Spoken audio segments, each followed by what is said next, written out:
کا استعمال وہ نہیں جو آج ہم کر رہے ہیں۔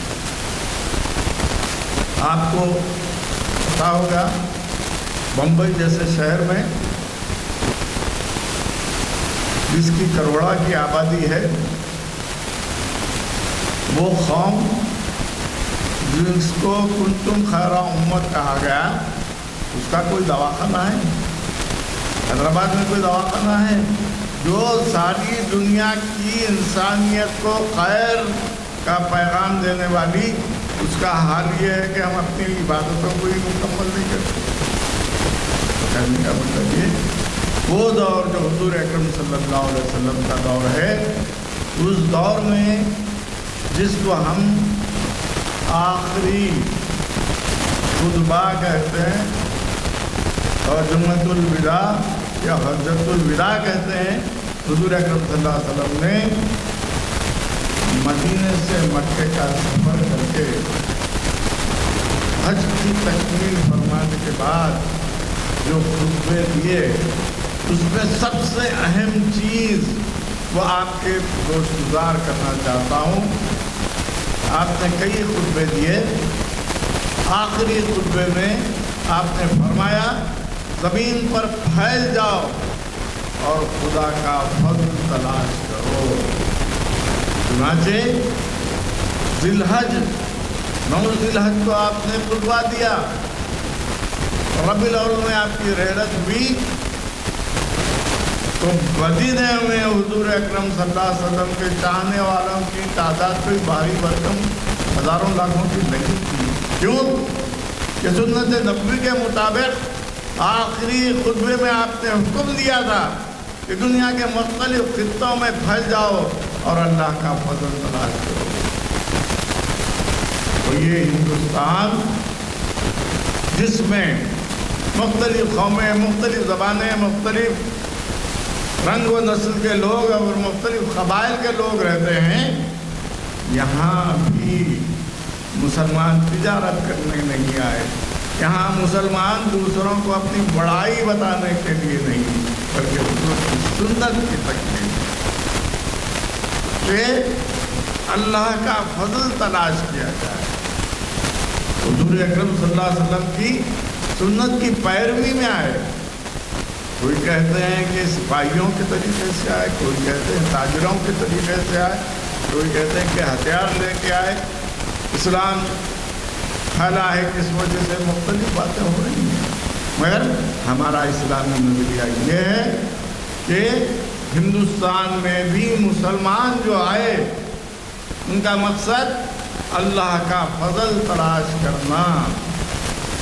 وہ پھل وہ میوے جو ہندوستان میں ہیں عربستان میں نہیں ہے، وہ پھل وہ میوے جو افغانستان میں ہیں، ایران میں ہیں، وہ عرب میں نہیں ہے۔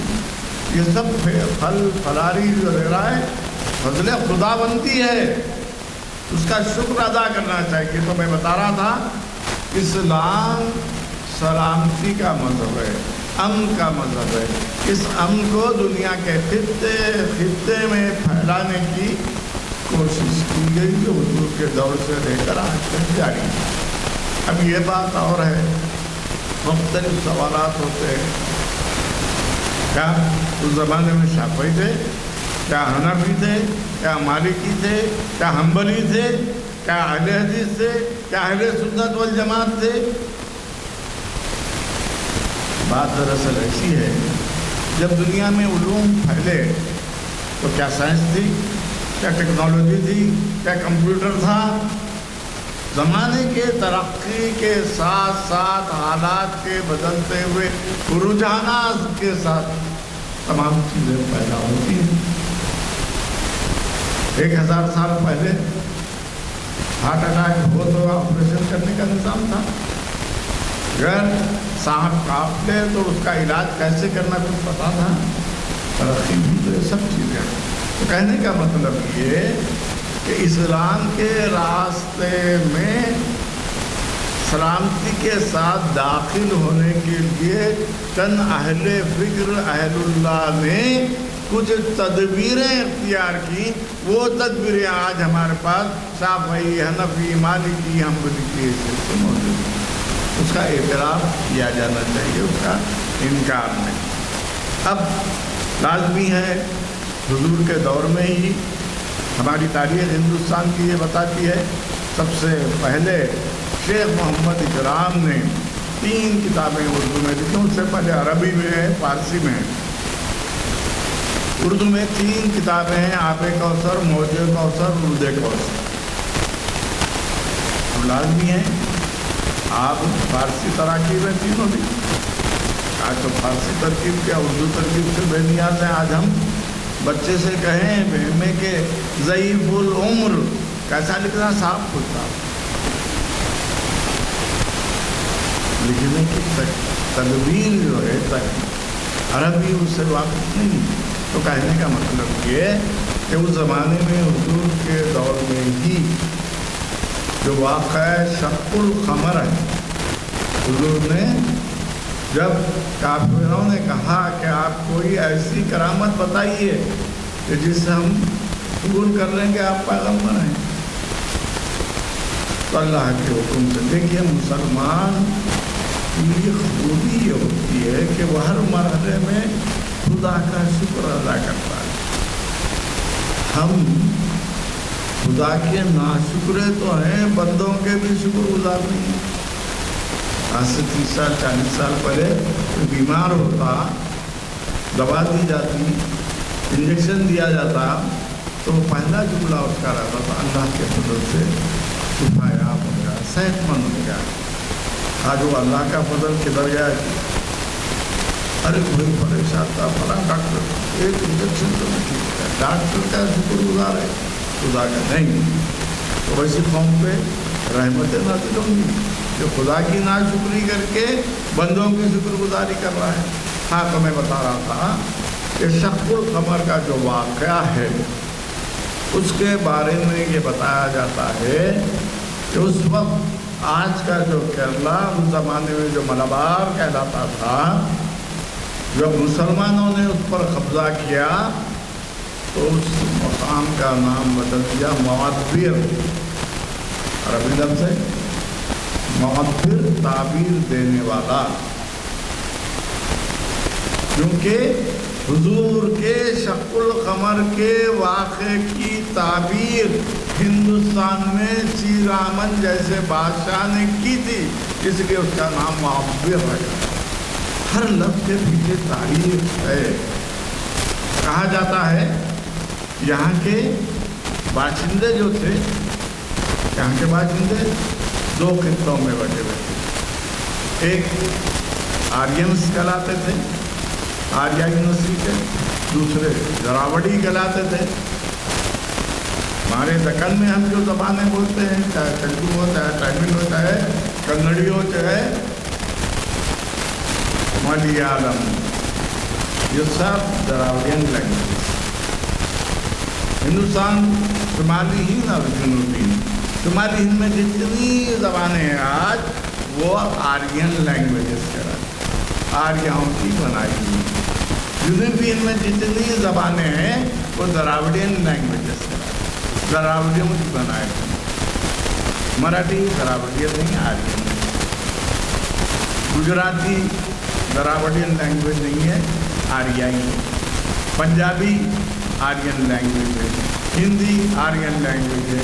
تو میرے کہنے کا مطلب یہ ہے کہ پورے عرب کے ملک میں ایک ہی زبان تھی جس کو عربی کہتے تھے، تو عربی کہلاتی تھی، چاہے اس زمانے میں یہودی ہوں، چاہے نصرانی ہوں، سب ایک ہی زبان بولتے تھے۔ ہندوستان میں ایک زبان بولنے والے نہیں تھے، الگ الگ زبانیں الگ الگ علاقوں کی تھیں۔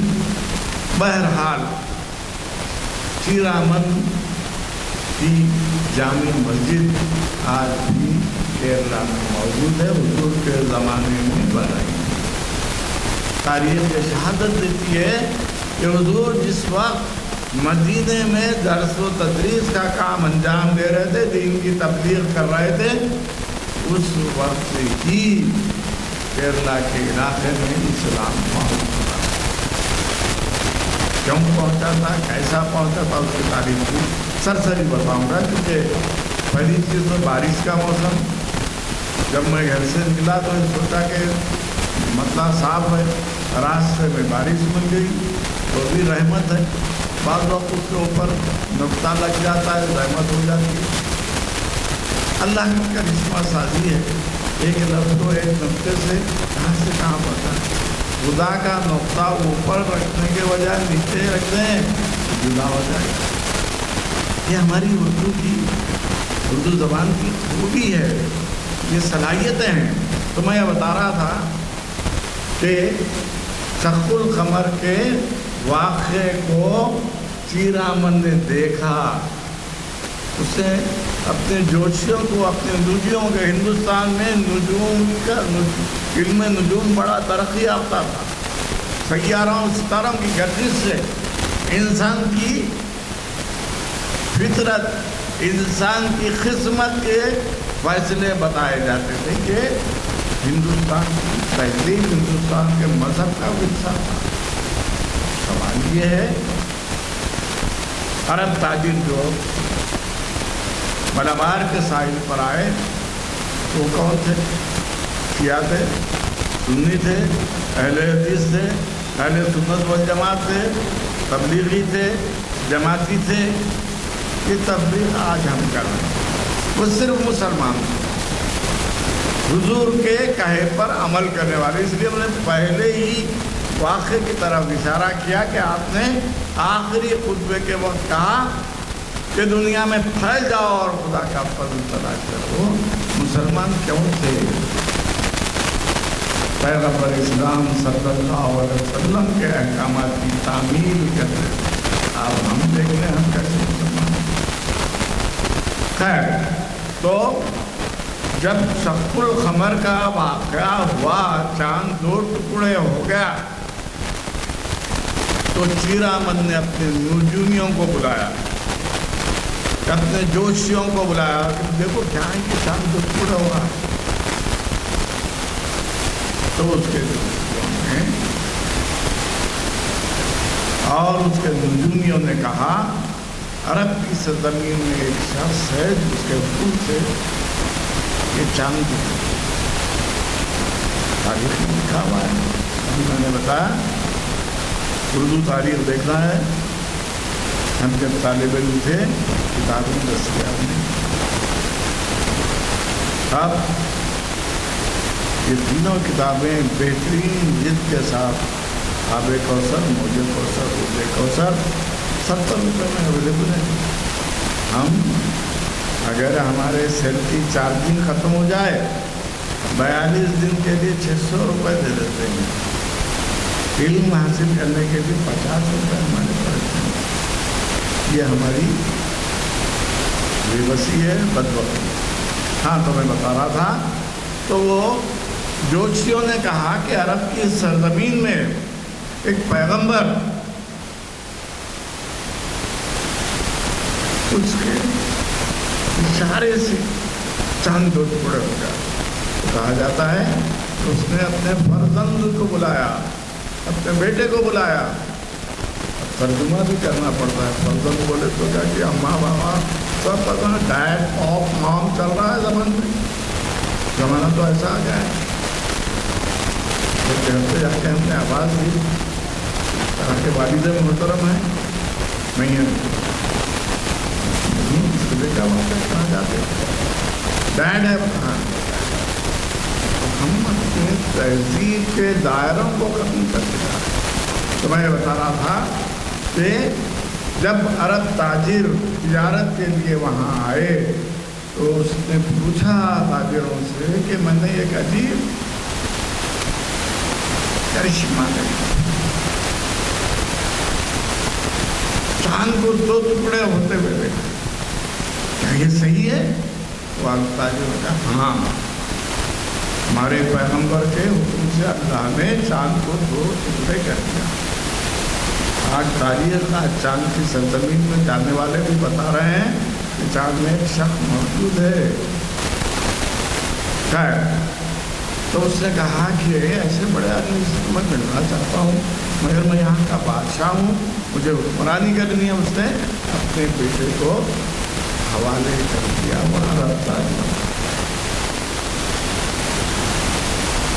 وہ بیچارہ گیا، داخل اسلام ہوا، حضور کے ہاتھ پر بیعت کیا، برسوں رہا،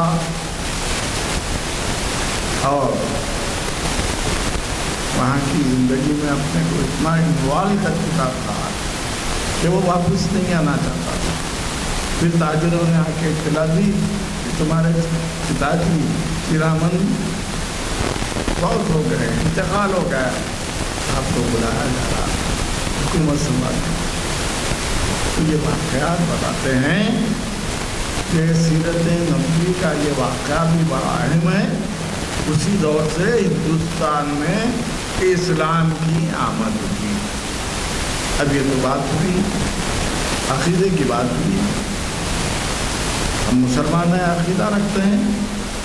حضور اکرم صلی اللہ علیہ وسلم کا بہت بڑا کارنامہ ہے، اللہ نے آپ کی صداقت کو، آپ کی نبوت کو حتمی کرنے کے لیے آپ کو یہ کرشمہ، یہ کرامت دی تھی۔ یہ تو ہو گئی عقیدے کی بات۔ اسلام ہندوستان میں کب آیا، اس کا ایک تاریخی پس منظر۔ اب دوسری بات کہ حقیقت میں ان کی تواریخ میں کہاں لکھا ہے، کیسا لکھا ہے، اور عرب کی تواریخ میں کیا لکھا ہے۔ حضور اکرم صلی اللہ علیہ وسلم کے پردہ فرمانے کے بعد ابتدائی خلیفہ کی حیثیت سے حضرت ابوبکر صدیق کو لوگوں نے منتخب کیا۔ وہ جمہوریت میں تھی، اسے شروعات میں اللہ والے، خدا ترس اور عبادتوں میں خود کو مصروف رکھنے والوں کا اجتماع شورا کرا، مجلس شورا لکھتے تھے۔ اب وہ استعمالی نہیں ہے، 3 وہ رہ گئے، چھوٹی ہے لکھے۔ اب ہمارا املا ہم خود غلط ہو گئے تو یہ کیا ہے، تو لازمی ہے کہ آپ ایم اے پی ایچ ڈی کیا ہوا اردو کے بچے کو بولے شورا لکھو، تو وہ یا سے نہیں لکھے گا، کیونکہ اس کا چلن عیسیٰ موسیٰ یہ تو ہم عربی تلفظ ہے۔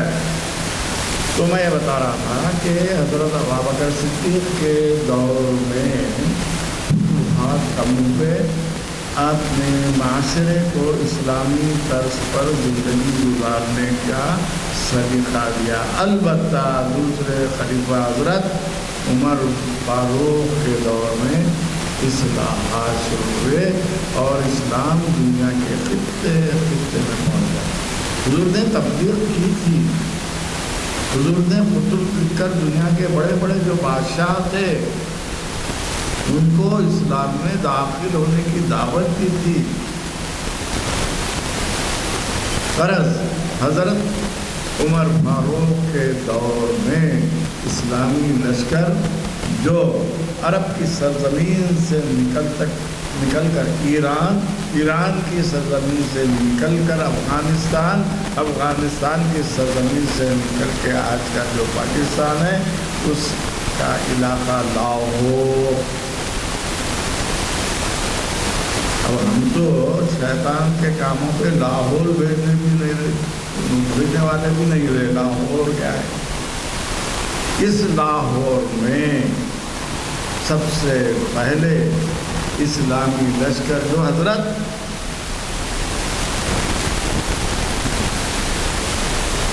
خلیفہ دوم عمر فاروق کا لشکر پہنچ چکا اور آگے بڑھنا چاہتا۔ کسی خاتون نے آ کر شکایت کی، اے امیر المومنین، میرا شوہر 1 سال سے گھر سے باہر ہے، آپ کوئی اصول بنائیے شوہروں پر